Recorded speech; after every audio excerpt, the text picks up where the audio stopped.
ஈதனின் உயிரை காப்பாற்றிய தாதி ஒரு உண்மை கதை. அன்புதான் மாற்றத்தை உண்டாக்கும். நீ தைரியமா இரு, நான் இங்கே இருக்கிறேன்.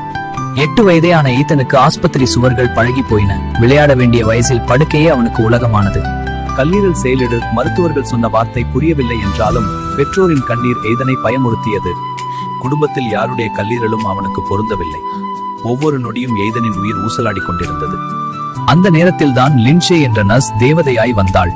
ஈதனை தன் தம்பியாகவே அவள் பார்த்தாள். தன் கல்லீரலின் ஒரு பகுதியை தானமாக வழங்க லின்ஷே துணிச்சலான முடிவை எடுத்தாள். மருத்துவமனையே வியப்பில் நின்றது. அறுவை சிகிச்சை தொடங்கியது.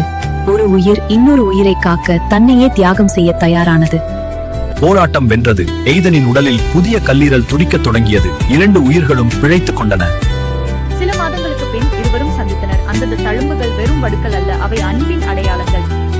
ஈதனுக்கு கிடைத்த 2வது வாழ்வின் கையெழுத்துக்கள். அவை இரத்த உறவு மட்டுமே குடும்பம் அல்ல, உயிரை காக்கும் உன்னத மனது கொண்ட அனைவருமே தெய்வங்கள்தான். இது போன்ற உண்மை கதைகளை பார்க்க ஸ்வீட் ஃபீலிங்ஸ் சேனலை சப்ஸ்கிரைப் பண்ணுங்க. வீடியோ தொடர்பான உங்கள் கருத்தை கமெண்ட் பண்ணுங்க.